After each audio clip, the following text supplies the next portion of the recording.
कौन कौन? शिवलिंग ऊपर की जलाधारी में जया विषहरा शामली बारी दौतली देव। अब जब पूरा ही खानदान पूरा परिवार इस शिवलिंग में है तो फिर अलग से गणेश जी को जल चढ़ाने की क्या जरूरत है? उनको अच्छे से बैठने दो, उनके कपड़े बढ़िया जोरदार, काय को गीला कर रहे? पार्वती जी अच्छे जोरदार चुन्नी वेस्ट पहन के बैठी हैं, हम बढ़िया हाथ जोड़कर क्यों गीला कर रहे हो? बोलो बोलो, सही है कि गलत है? कार्तिकेय जी बैठे हैं अच्छे से बढ़िया से, तो उनको भी नहलाने की क्या जरूरत? जब सब तुझ में रब दिखता है यारा में क्या कर? जब एक ही जगह पर सब हैं तो फिर हम हमारी बुद्धि को क्यों इधर उधर कर रहे हैं? क्यों? फिर तो ये भृंगी जैसा चरित्र हो गया। भृंगी ने क्या करा था? शिव पार्वती पास में बैठे हुए थे, शंकर जी की आराधना करता था भृंगी, रोज एक परिक्रमा शिव जी की करता था। आज पार्वती जी पास में बैठी थी तो भृंगी ने सोचा परिक्रमा कैसे करूं, तो भृंगी बीच में से निकलने लगा, पार्वती जी और शिव जी के बीच में से। पार्वती जी ने देखा ये तो बीच में आ रहा है, पार्वती जी और चिपक गई शिव जी से। उसने देखा थोड़ी सी जगह बची है तो उसमें से निकलने लगा। शंकर भगवान मुस्कुरा के पार्वती जी से बोले अब क्या करेगी? पार्वती जी खड़ी हुई, शिव जी की गोदी में बैठ गई। ले अब निकल, कहां से निकले? अब निकल। और भृंगी ने भंवरे का रूप रख लिया, दोनों के बीच में से उड़ के, जो थोड़ी सी जगह थी दोनों के बीच में, पार्वती जी गोदी में बैठी है, दोनों के बीच में जो थोड़ी सी जगह थी उसमें से निकलने लगा। तब पार्वती जी ने कहा तूने शिव और पार्वती को अलग समझा है। शंकर, पार्वती और 33 कोटि देवता ये कोई अलग नहीं है, सब शिव में समाये हैं। ये तेरा भ्रम है, ये तेरा भ्रम है। इसीलिए मैं तुझे श्राप देती हूं। तेरे शरीर में जितना मांस है वो मां का दिया हुआ है, जितनी अस्थियां हैं वो पिता की दी हुई है। अगर तू माता से भेद करता है तो तेरे शरीर के मांस छिन्न हो जाए, केवल हड्डियों का ढांचा रह गया था। प्रार्थना करी क्षमा करो, क्षमा क्षमा क्षमा करो, क्षमा करो। यह हमारा भ्रम है। हम जिन जिन मंदिर में जाते हैं तो कई लोग हमको लोटा भर के जल देकर कहते हैं ये गणेश जी पे चढ़ा दो गुरुजी। हमने कहा वहां है सब।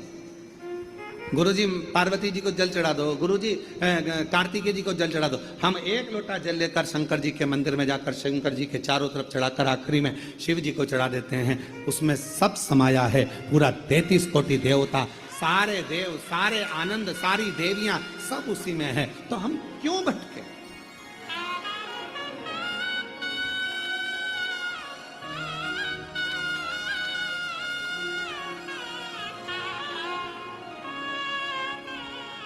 क्यों भटक रहे? हम हमारी दृष्टि में देवताओं को बांट दिए। जिसने शिव महापुराण की कथा को समझ लिया उसने शंकर जी को जल चढ़ाना, पार्वती जी को जल चढ़ाना, गणेश जी को जल चढ़ाना, कार्तिकेय को जल चढ़ाना, पितरों को जल चढ़ाना, देवताओं को जल चढ़ाना सीख लिया कि इसी पर चढ़ा दो, सब स्वीकार कर, सब।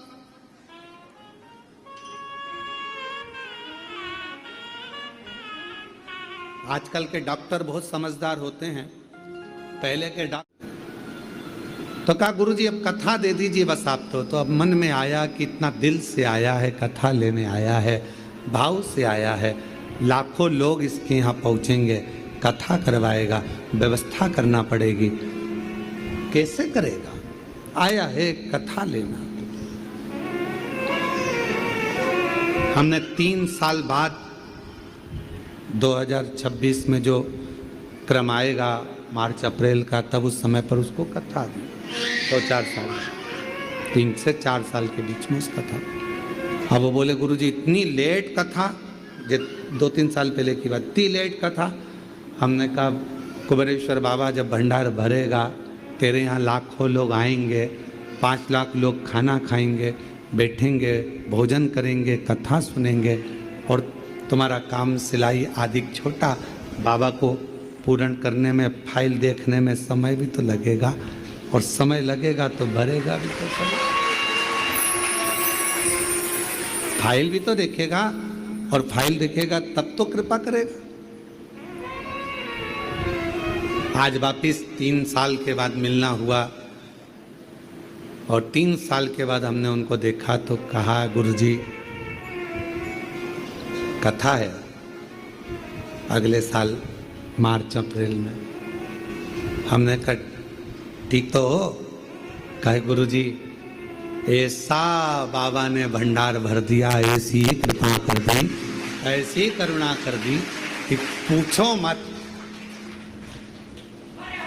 ये शिव है, आप किस भाव से यहाँ एक एक दिन के यजमान बनकर बैठे हुए हैं। यहाँ पर अग्रवाल परिवार है, प्रताप सिंह सैनिया राठौर परिवार है, संजय खांडरे परिवार है, द्विवेदी परिवार है, अरुणा कंवर जी का परिवार है, पटेल जी का परिवार है, श्रीवास्तव जी का परिवार है।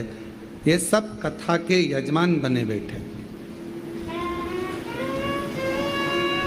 कथा पूरी हो जाए तो इनसे पूछना, क्या तुमने सोचा था, कभी विचार करा था कि पितृपक्ष में क्या तुम एक दिन के यजमान बन जाओगे? ये तुमने कभी सोचा था, कभी विचार करा था? कभी विचार करा? हमारे सामने मत बोलना, कभी ये लोग मिल भी जाएं तो इनको भी बता देना, कभी विचार नहीं। पर तेरी कृपा का क्या है भरोसा, कब किस पर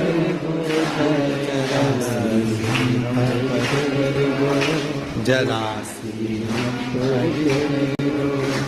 जिस पर भी हो गई तेरी कृपा करुणा, वो भव पार हुआ, भव पार हुआ। पापी हो चाहे जरा सी वो केवल करुणा नहीं करता, बरसाता है। इतना बरसाता है कि लोगों को समझ नहीं आता कि कब क्या कर जाए, कब कृपा कर। ये मुख्य यजमान श्रीवास्तव परिवार से कोई पूछे कि आपने विचार करा कथा का यजमान कभी इतना इतना बड़ा बड़ा आयोजन होवे, कैसे बनूं, कैसे करूं? पर शिव महापुराण कभी भी ये मत सोचना कि बहुत बड़े पंडाल में हो रही है तो वो बड़ी है, छोटे से हॉल में हो रही है तो छोटी है ना। शिव की कृपा, माँ का प्यार और बाप का साथ कभी छोटा और बड़ा नहीं होता। पिता का साथ किसी एक बेटे पर ज्यादा है, एक बेटे पर कम है, ऐसा बाप का कभी साथ नहीं होता। पिता का साथ सभी बेटों के लिए बराबर होता है। माँ का प्यार, माँ ने एक बच्चे को ज्यादा दूध पिलाया, दूसरे को कम पिलाया, ये नहीं हो सकता। माँ जितना प्रेम एक से करती है उतना प्यार माँ सभी बच्चों से करती है। तभी ये भेद ना आए कि मेरी माँ उसको ज़्यादा चाहिए या उसको ना। माँ का प्यार सबके लिए, पिता का साथ सबके लिए है। और शिव की कृपा की दृष्टि चाहे छोटे पंडाल में कथा हो चाहे बड़े पंडाल में हो, कथा कथा ही हो। कथा छोटी और बड़ी नहीं हो सकती। शिव जी की करुणा छोटी और बड़ी नहीं हो सकती। अरे गुरुजी, हम 5 दिन के जजमान नहीं बने, 1 दिन के।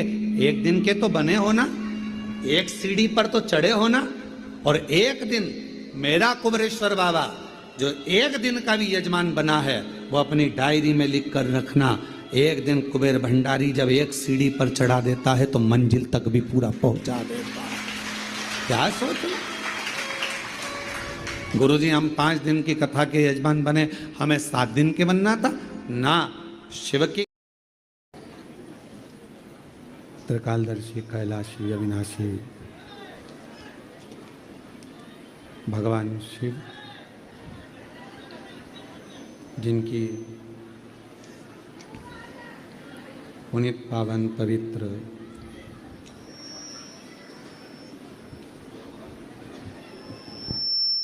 शिव महापुराण की कथा भगवान देवाधिदेव महादेव की कृपा से, करुणा से, उनकी उदारता से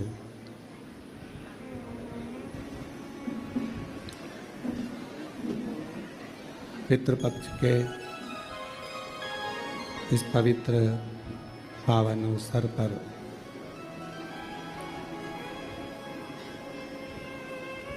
यह पवित्र शिव महापुराण की कथा श्रवण करने का सौभाग्य बाबा देवाधिदेव महादेव की पवित्र भूमि 12 ज्योतिर्लिंग का केंद्र बिंदु कुबेरेश्वर धाम, जहाँ आप और हम भगवान शिव की अविरल पितृ पक्ष में पितरों के मोक्ष हेतु, पितरों की शांति हेतु ये पवित्र शिव महापुराण की कथा आज विराम की ओर जा रही है। पितृपक्ष का भी आज विराम है और साथ में शिव महापुराण की कथा का भी आज विराम है। कथा के मुख्य यजमान श्रीमती सरोज श्रीवास्तव जी, श्रीवास्तव परिवार भोपाल,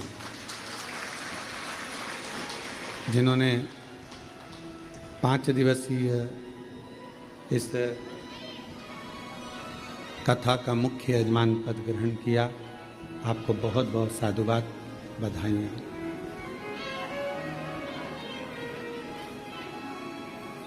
एक दिवसीय स्वर्गीय श्री धर्म प्रकाश जी की स्मृति में सुनीता रस्तोगी द्वारा नासिक महाराष्ट्र से शिव महापुराण कथा के यजमान पद ग्रहण करें।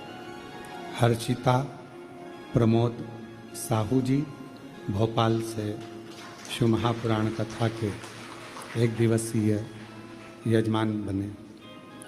मालती दिनेश शिवहरे जी गोहद भिंड से 1 दिवसीय शिव महापुराण कथा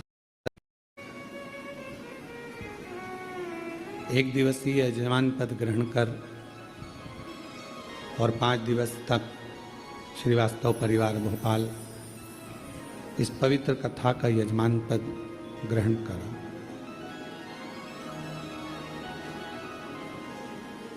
भगवान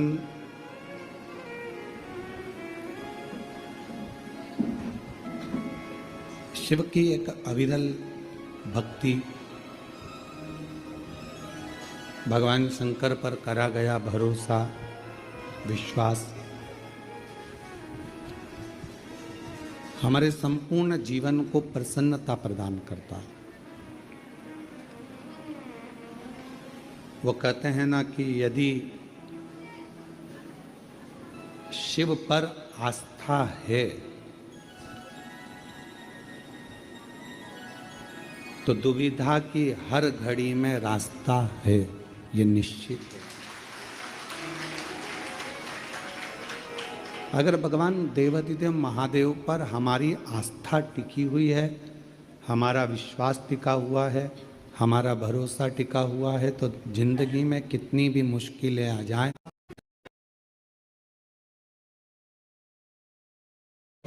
तूने भजन किया, कितनी श्वास तक तूने भगवत स्मरण किया, कितनी श्वास तक तूने मंत्र जाप किया, कितनी श्वास तक तूने भगवत नाम लिया, कितनी श्वास तक तू स्मरण करता रहा, उन श्वासों के बल पर तेरा काउंट करा जाएगा और फिर उस काउंट में तेरे को दर्शन मिल जाएगा।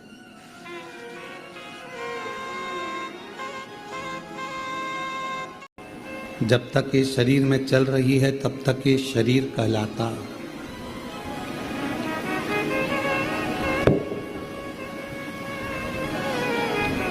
और 21,600 श्वास जिस दिन चलना बंद हो जाती है, फिर वो शरीर नहीं रहता, केवल शव बन जाता है।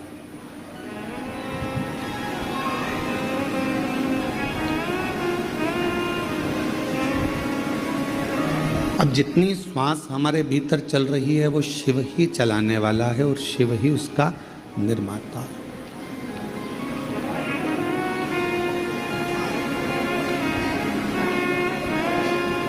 जब हम दिल्ली गए तो दिल्ली में एक मीडिया वालों ने एक प्रश्न किया, क्या आप साइंस को नहीं मानते हो, एक लोटे जल का वर्णन करते हो? हमने उनका हाथ जोड़कर कहा कि हम साइंस को मानते हैं,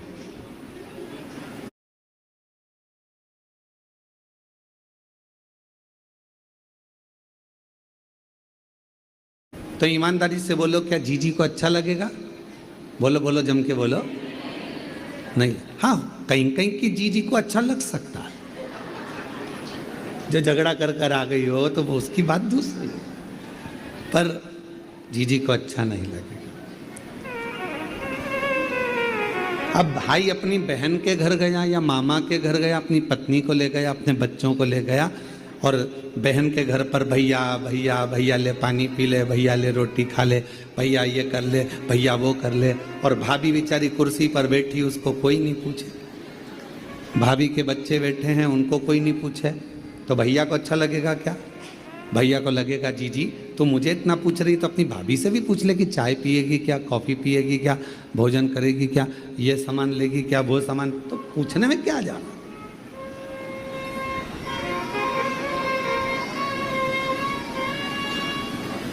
बिना परिवार के कहीं सुख की अनुभूति नहीं है।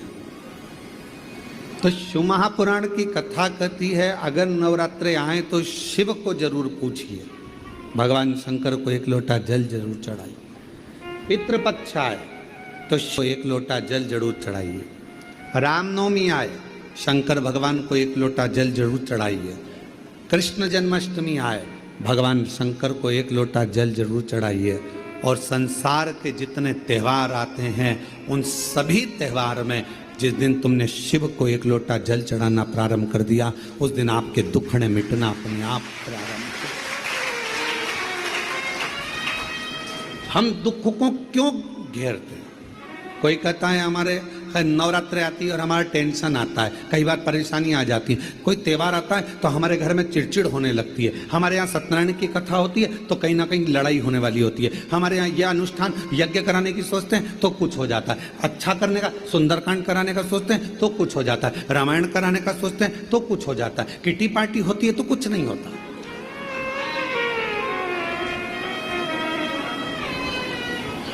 कोई जन्मदिन की पार्टी हो रही है, कोई शादी की सालगिरह हो रही है तो कुछ नहीं होगा, पर जब धार्मिक कोई आयोजन होता है तो हमारे यहाँ क्लेश होता है गुरुजी, विवाद हो जाता है गुरुजी, कुछ लड़ाइयाँ हो जाती हैं गुरुजी, कोई तकलीफें आ जाती हैं गुरुजी। ऐसा क्यों होता है? उसका कारण ये है कि दक्ष प्रजापति ने यज्ञ किया, पूरा यज्ञ अच्छा चल रहा था, पर उसने एक काम करा कि सबसे पहले शंकर भगवान को आगे नहीं करा, तो वो चलता हुआ यज्ञ भी पूरा नष्ट हो गया।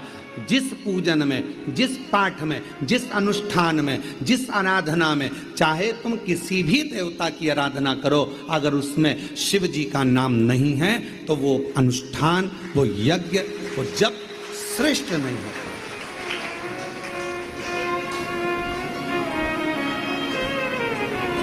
उसकी श्रेष्ठता नहीं हो सकती।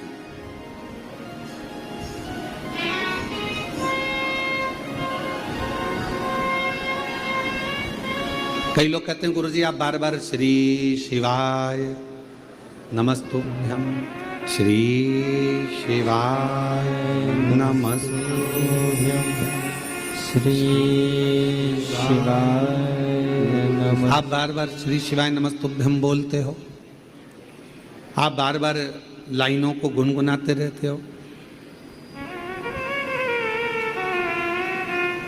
महादेव नमन चरणों में स्वीकार कीजिए, सबका किया रे मेरा भी उधारी है त्रिपुंडधारी, हे त्रिशूलधारी।